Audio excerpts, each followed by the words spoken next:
Hello, screenwriters, and welcome to Writing for Screens, the screenwriting step-by-step project, day 64, in which we proceed to go scene by scene, step by step through the writing of a TV pilot script.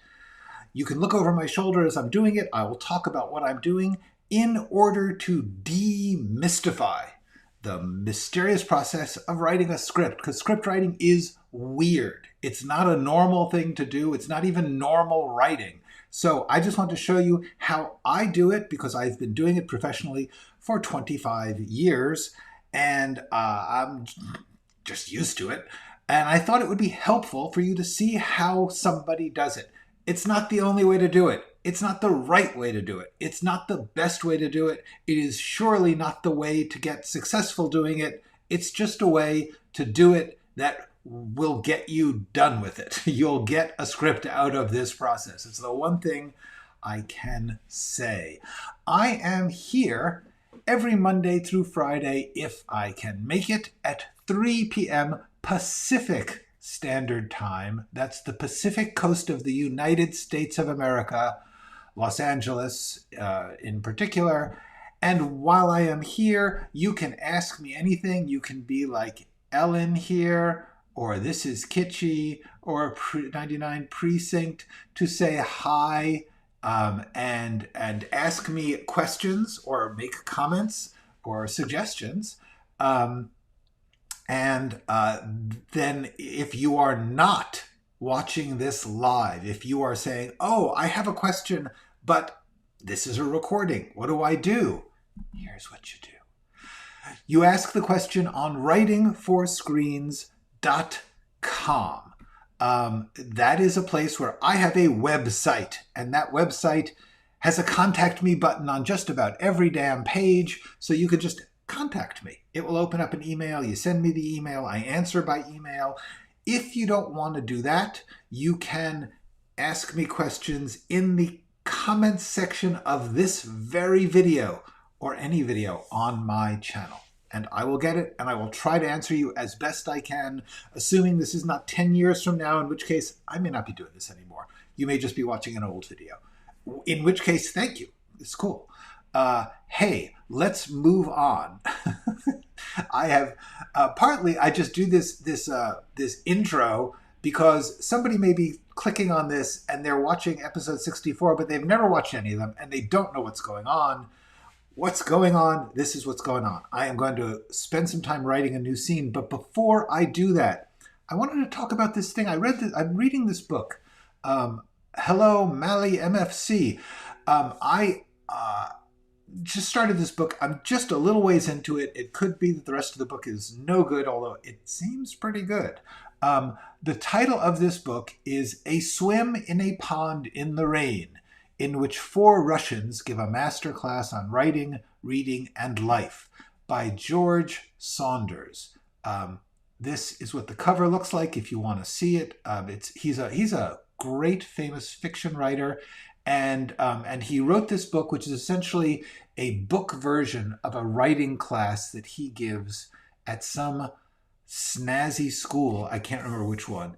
Anyway, I just got into this book, and in the first chapter, he says stuff that I thought was really superbly importantly good, and I wanted to talk about it a bit. Okay. His basic point is when you're reading something, which means when you're writing something, I'm sorry, I'm getting a message. I tried an email with you, and that didn't work. Let me know if that didn't work. Anyway, so George Saunders says, one of the things about the experience of reading is you go in order, you go in time, which is also true of the experience of watching something. You don't just go zigzagging through from half an hour into the beginning. You start at the beginning and you move through it. And therefore, as you get each scene, you get a new set of information and ideas and positions and he says this better than I do, by the way. But basically, he says when you open it, when you start it, I mean, you may have some preconceptions because of the advertising or whatever, but basically you're a blank slate. You don't know what's going to happen. You don't know who it's about, etc., etc. The beginning gives you a little piece, just a section, and then that section is the main job of that section, he says, is, wait, let me just say, track our mind as it moves from line to line. Okay. Would any reasonable person reading line 4 get enough of a jolt to go on to line 5? Why do we keep reading a story? Because we want to. Why do we want to? That's the million-dollar question. What makes a reader keep reading, or a watcher keep watching? And basically, the point is that when we start our story, for instance, I've got this big scene where I'm piling in the information, and what you have to remember is the idea that really what you're doing is you're giving them one piece which will make them want to know something. For instance, when we are seeing George, we can't be so overwhelmed that we lose our interest in what's going to happen. And so as much as I want to tell the entire story of the murderer, we're just giving them a piece, an introduction, a moment, a character, and then the next scene, and it will end with a problem, a question, a thing that needs answering, needs resolving. And each piece adds onto that, it builds onto that, it folds it in, it twists it. And that's very much the job.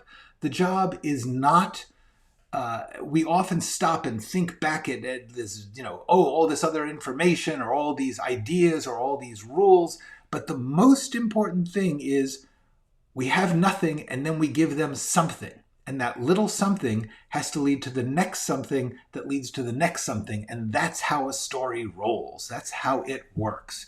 And I really liked that insight. I think that learning that takes a huge amount of the pressure off all the other things on your mind.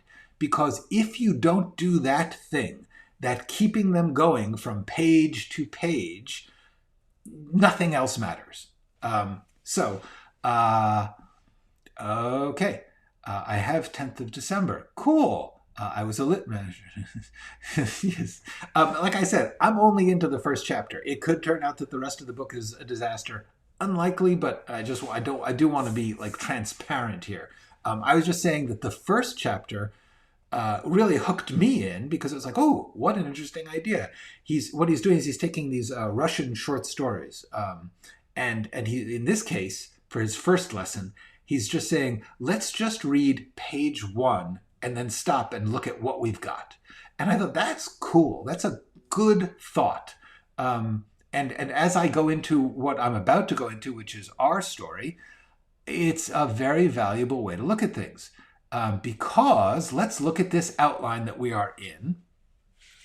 And we just finished this scene with the group. And we actually just finished this scene where Norman tries to convince Zena not to rob Madeline, and that fails. So, what I was thinking was, okay, now what's the next scene? The next scene is going to be that Norman, having had that last scene happen to him, has an emotional dilemma. He has a problem. Oh, wait, yeah, this is a good one. This is a great question. Can someone write screenplays without having written short stories before? Yes, they're unrelated. They're not unrelated, but you don't need to do one without the other. You can do either one without the other. The storytelling happens to be shared among, I believe, all stories, but you do not need to know how to write short stories to write scripts. Likewise, you don't need to know how to write scripts to write short stories. I would suggest it's fun to learn how to write stories only because they're a lot easier to get people to read than scripts, which again comes to one of my key thoughts. Does it have to be a script? Do you really have to write your thing that you want to write as a script? Again, I urge you, if you do not have to write it as a script, seriously consider not writing as a script, because scripts are harder to get through the system than any other form that I know of. Scripts have a tighter bottleneck between you and any audience than plays, podcasts, short stories, graphic novels. Any of those things, you can find more cheap publishers, more ways to distribute it yourself. Whereas scripts, you just have to go through big money industry, and that's hard. So just as a thought, see if you could not write the things as a script. Okay, so let's get to our next scene, which is Norman going home. Let's just get right to it. And okay, so we've watched Carl be dangerous. Now we're going to watch. First of all, we're going to meet Norman's apartment. A 1-bedroom apartment in a boxy, modern apartment building in Akron, Ohio. Is that true? 1 bedroom in a is that where we want Norman to live? I have not given this any thought. I have given the thought that he lives in Akron, Ohio, but I have not given any thought to where in Akron he lives. Did he rent a house? Has he been there long enough? I don't think so. This is a biggie. Okay, as soon as we finish this scene, I'm going to talk about this. So remind me if I forget. I have a very strong feeling about treatments, which is they are evil. Treatments are the devil, and you should avoid them at all costs. My personal opinion. I will explain why. Hello, Olorin. I'm not sure, but I'm really glad that you caught me too. It's fun to see you. Thank you for coming here in this illustrated way. Okay, the question here is Norman. Is he somebody who lives in an apartment, a rented house, a loft? And one of the things you're thinking about when you're doing this is you're defining your character by how they live. And here's the thing. I sort of want him to live in a loft type space because it's visually more interesting and it's different from everyone else. But the truth is he would not do that. He would have a fairly boring apartment. So I'm going to give him a boring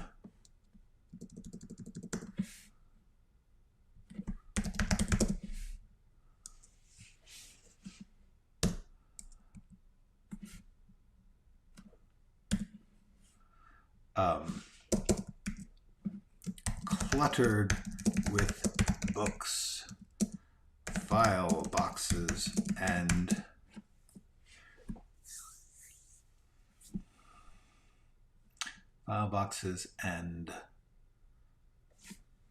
papers.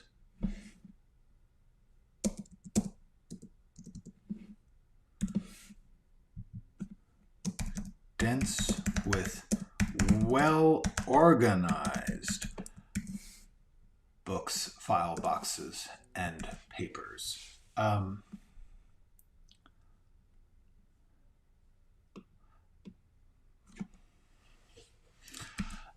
Books.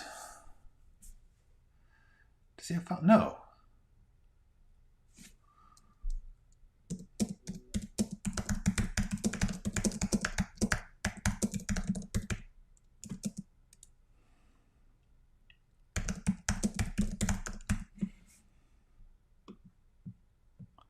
file cabinets.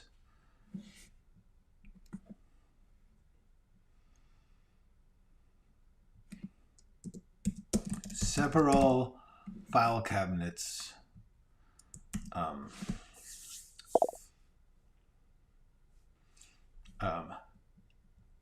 Yes, I will. Like I said, I will talk about it. And don't be disturbed if I do not mean to scare you.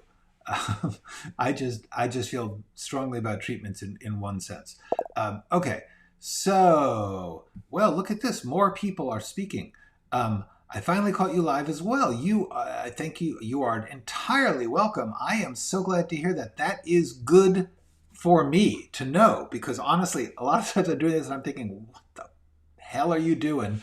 But I have to assume the people seem to be responding well. So I believe this is a useful thing, what I am doing. All right. So we are here. What we're doing is setting up Norman. And what I want to do is make sure that we do not in any way get the sense that he is a hoarder. He's not George.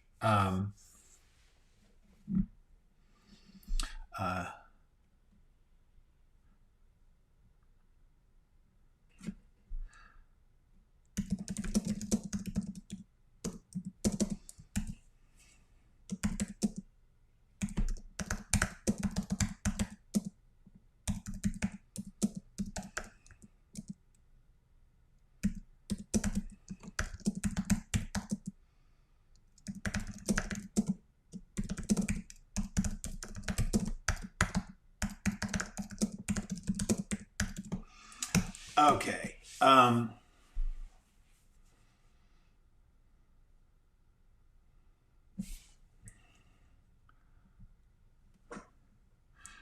right.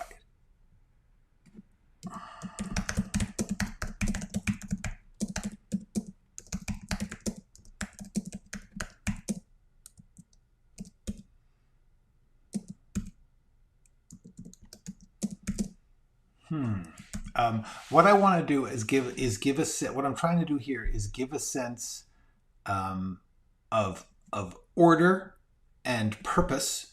That Norman is a man who is doing a job that no one may be paying him for, but he's not crazy. He's just out of step with the world.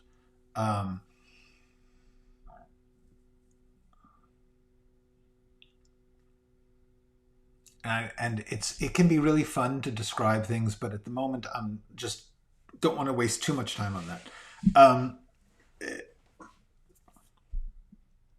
The main thing is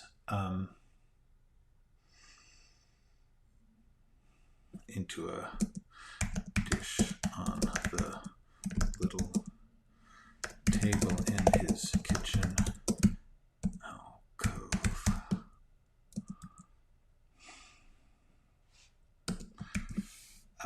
Okay, so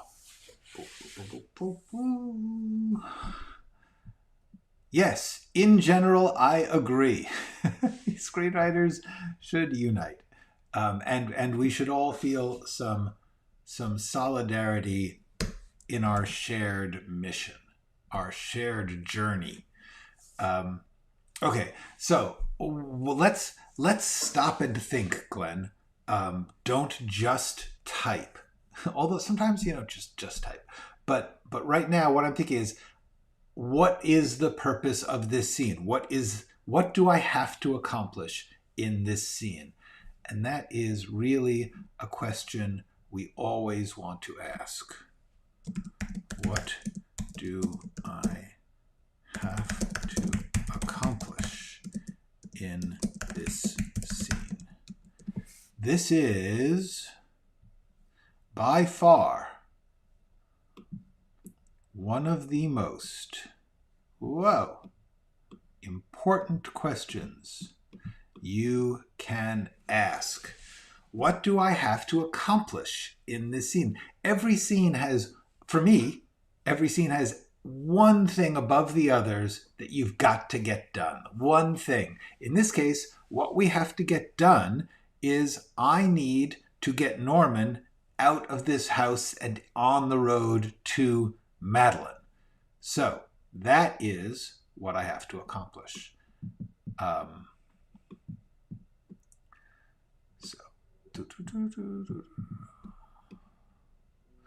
right. So what is going to do it?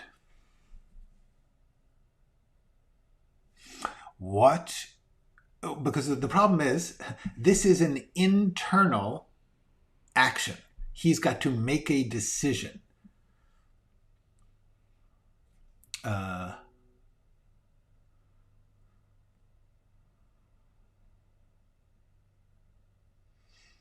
So the first thing we need to see is him unable to go about his normal life. In other words,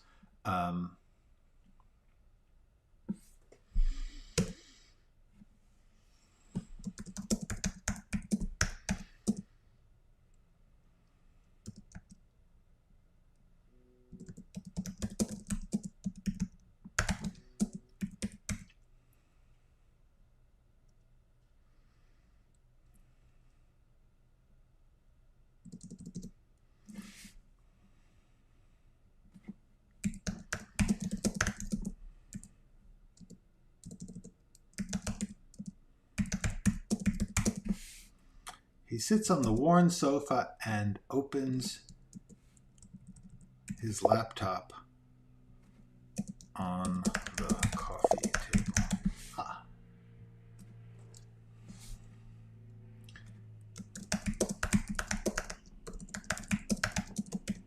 Mid-century modern Danish or Scandinavian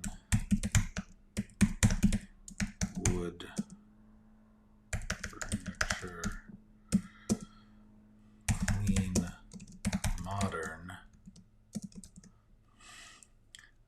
i.e. 20th century and old style.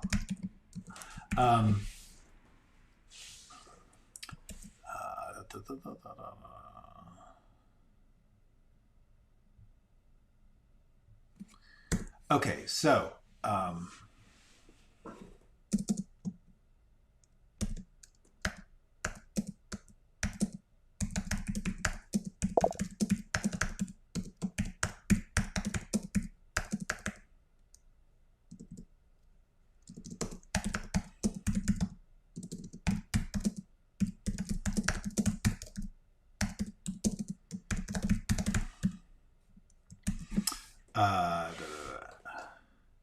does something his external need to propel him?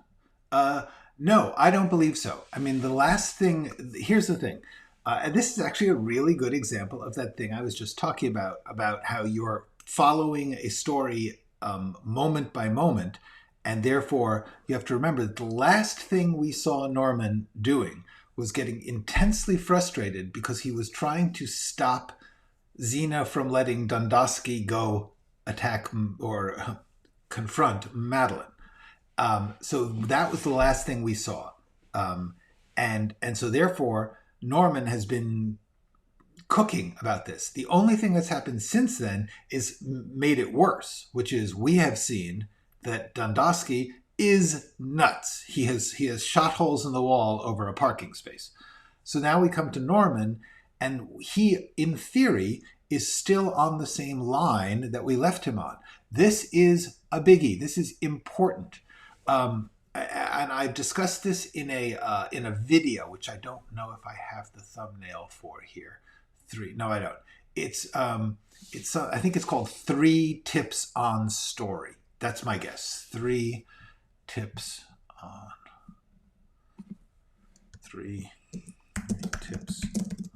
story. I'm going to guess that is the title of this. So I'm going to put it up here. And if I'm wrong, somebody tell me. It's got a yellow thumbnail, if that helps, on the channel. Anyway, in this video, I talk about what I call character physics, which means just like in the basic laws of physics, you have, like, if you have a ball and it's on a billiard table, the famous example by Isaac Newton is, suppose you hit a billiard ball with your cue it starts rolling, right? It will keep rolling in the direction it's going until it either hits something or something hits it. That is key. The thing that hit Norman, that was motivating Norman when we last saw him, was pushing him in the direction of resolving this problem of Dundosky going to see Madeline. That was frustrating him. He was on that path when we last saw him. So we can go away from him. When we come back to him, he's still rolling in that direction. He will keep rolling in that direction until something bumps into him or he gets to a wall. Is that making sense? Somebody chime in, let me know. Either give me a thumbs up on that or give me a comment telling me that you don't understand it, because this is a biggie.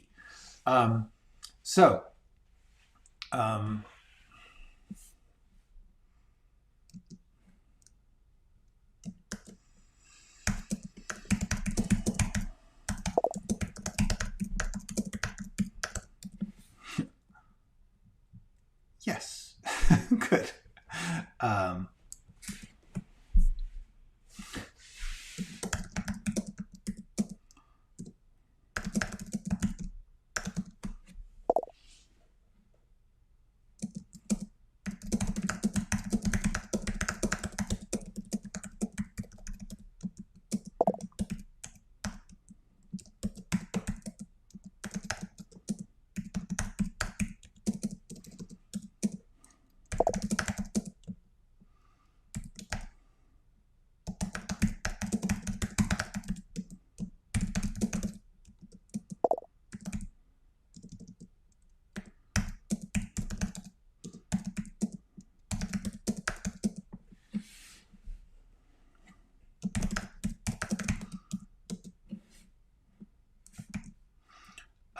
Okay, so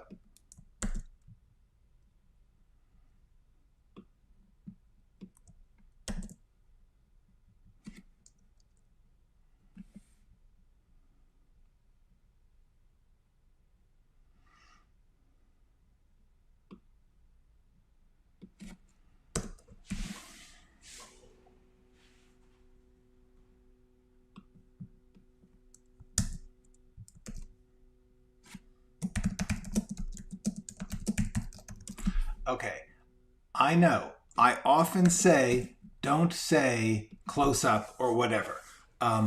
Now and then, especially if you're doing something where you need to point out that you are showing, literally getting close on a screen, I've done it. There are ways not to do it.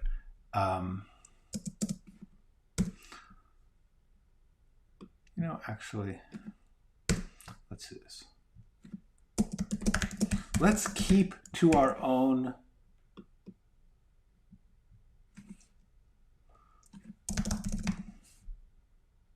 Let's keep to our own rules, Glenn. You told them not to do it. Don't do it yourself.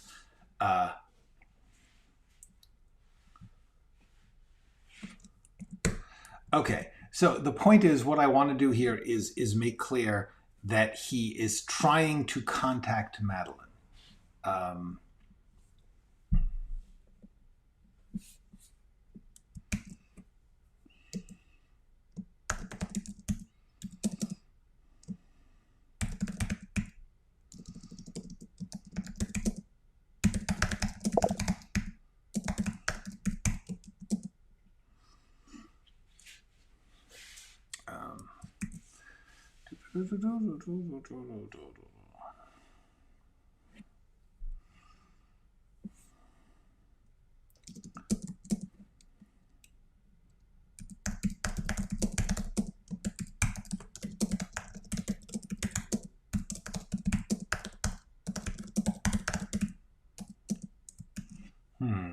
Okay, actually, now this is one of those things.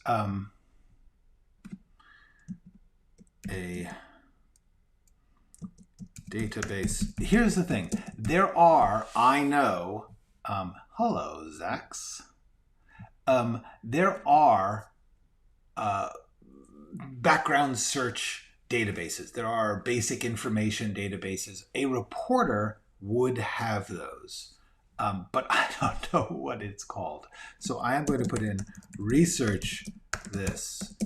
What would a newspaper reporter use to get contact info on a person? I'm going to put that in bold and italics. So I say,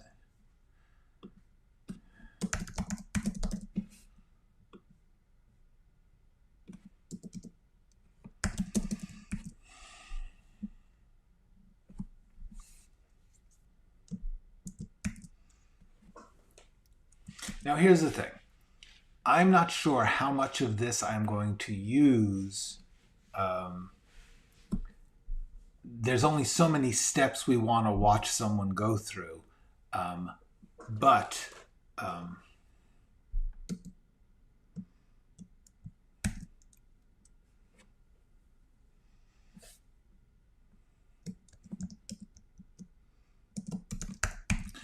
This is another thing. I don't do this that often, but now and then when I'm specifically requiring time breaks or something like that, I will put in jump cuts, which means what we're doing is we're showing skips in time, which has become a fairly common currency in filmmaking. Everyone will understand if you see somebody doing something and they're making phone calls and they keep cutting to new ones, that we're following a process but not going through every step.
Okay, so now we're going to do this. We are going to go to, so what I've done here is what I'm trying to do is show that Norman is making efforts to contact Madeline and is unable to do so. Because if he could do it the right way, he wouldn't have to go to the place. If he could just call her up or send her an email or something.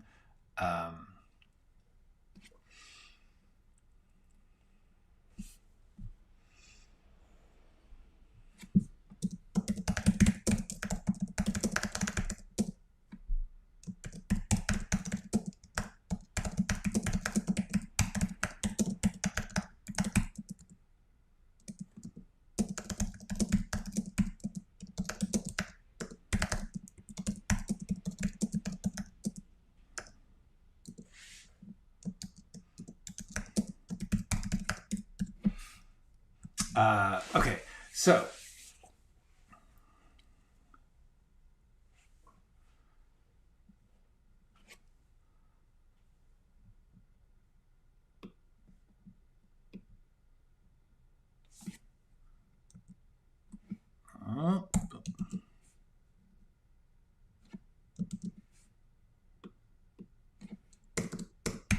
hours.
So what I'm doing here is trying to get a feeling of cuts and time passing and the gradual realization that he's got to go.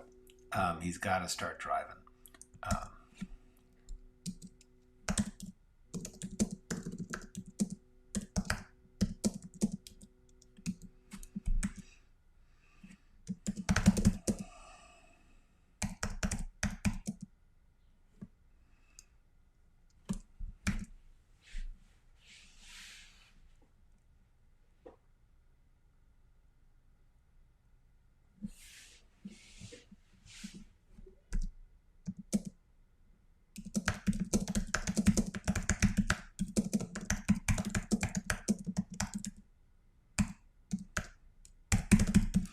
Um, at some point, I will make this work better, but at the moment, we have got a scene that essentially tells our story. And that is good enough for me right now because I want to get back to this issue, which is the short story treatment, scriptment version of your script. Is always a good exercise. No. And here's the thing. It may be. It could easily be if you get something out of that. But a treatment is a specific thing. A treatment is a summary of your movie for people who are judging it. That's the best I could say. It's a business tool. It's a producer's and executives' tool by which they don't have to read a script. And this is a terrible thing for a screenwriter because the prose description of drama is a drama killer. It takes all of the magic of a filmed narrative and kills it, sucks it right out of there, and instead makes a book report out of it. You can write a selling document that snazzily tries to imply the fun of actually reading the script, but the one thing I will give script format is it forces you to imagine you're watching a movie. That's the whole point of script format. It makes you only go along that track. I can only say that any summary of a drama kills the drama. Furthermore, the very action of a drama, like what I just wrote, is specific and in the moment. Whereas if I were to summarize that scene, I would say Norman in his home, either I'm going to have to actually just rewrite that in prose form, which is going to get too long. You might as well write this if you're going to write this in prose form. So what happens is a treatment just judges and summarizes and, if you're lucky, hypes up a thing that you actually have to experience to enjoy. It's just the exact opposite type of writing. If you are writing some kind of cool, dramatized prose, that's great. But the truth is, you might as well write the script then. Unless a producer insists that you write a treatment, don't do it. Write the outline instead of the treatment. Anything that goes into the outline is the same stuff that will go into a treatment, but it's more useful because it keeps it stripped down to scenes and to scene breaks and to the immediacy of the action. You're just saying, this is what I will have to write, as opposed to, this is what you're going to think and feel when you see this. The idea that a treatment is an executive summary. It is yes, we are talking about why we hate treatments. Treatments are something that an executive demands, if they have the power to do so. Like if you're going to write a script for a producer, usually they will say, come in, have a meeting, tell us what you're going to do. And you talk it through, you pitch it. That's better than doing the treatment. But often they say, write us a treatment of what you're going to do. In other words, you have to prove to them that you are doing the thing they want to do. And it's just kills the writing. If you are using the treatment to figure out the story, that's fine, but just do that as an outline. I know that seems like a minor difference, but it's a huge difference. In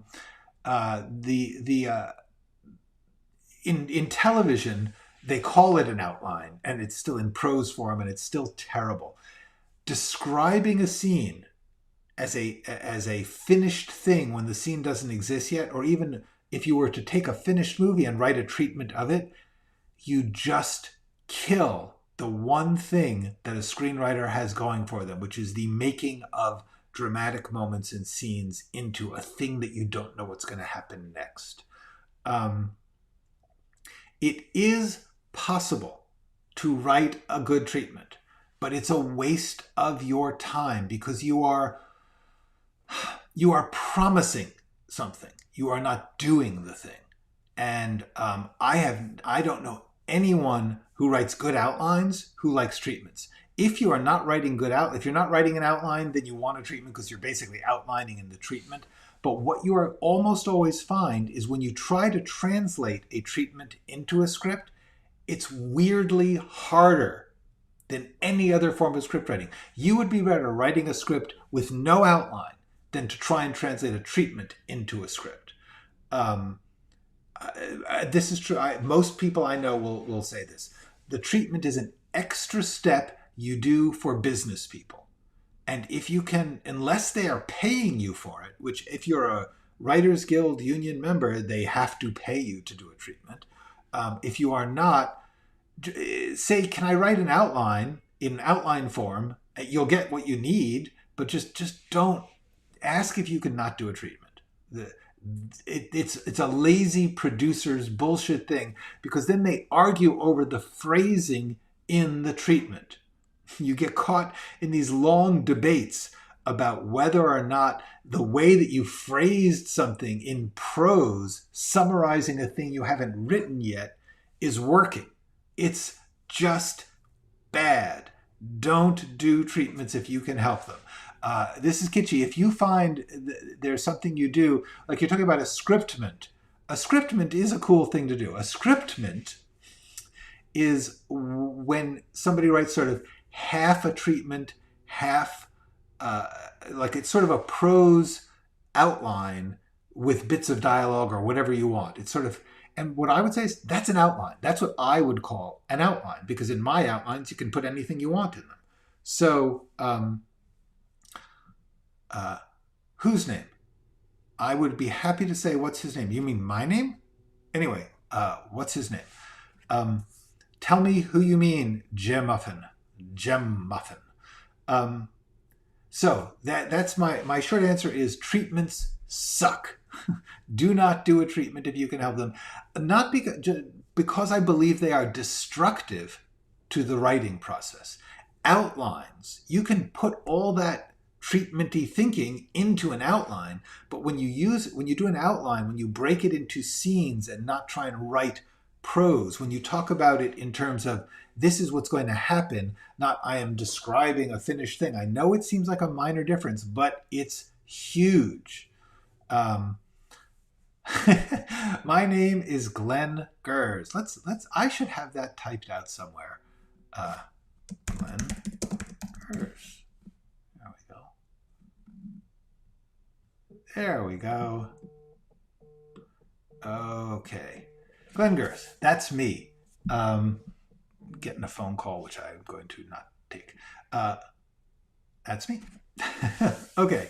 So, as far as the elevator pitch or logline, no, those I think are useful because what you're doing there is boiling it down to the essence, I feel like the elevator pitch, the one paragraph or 3-sentence version, that is a very valuable thing. I put that always in my overview, in my document here.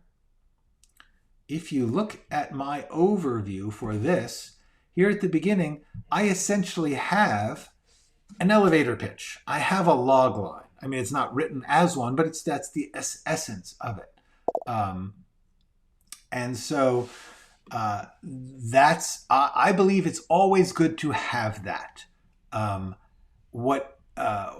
Because it's good to say, what's my genre? Who are my main characters? What's their main problem? And what's the thing that really gets the story started? What's the center driving of the story? So yeah, I think that that's a valuable thing. I think that's very different from a treatment. A treatment says, I'm going to go scene by scene or hunk by hunk through this story and tell you how great it's going to be so that you feel reassured, because that's really what it is. It's reassurance for executives, which brings us to Thumper's question. Why not get the script reader to make the treatment? Two things. One, you can't make the treatment of an unwritten script, and that's what people want. If you have a finished script and you want to hire someone to summarize it, cool. But frankly, I would always just say, just read the damn script. Or you know, if you want to hear the log line, cool. If you want to hear the pitch, cool. But otherwise, read the script. If they need a 2 or 3 page summary and you already have a written script, great. Have somebody do that, or even you do that. I mean, that's fine. It's before you have written it that treatments are bad. Treatments are destructive to the process of creating this thing, because you summarize in a passive, judgmental way. All I can say is I've almost never seen anyone say writing a treatment is a necessary step of writing a script. It's a necessary script for producers who are afraid you're going to write a sucky script. And so they're just trying to get reassurance. That's my opinion on treatments. Okay. Hold on. Sorry. Before I get to you, Brian, I'm going to finish up with this. What's the difference between an elevator pitch and a logline? Not much. In theory, an elevator pitch is a logline.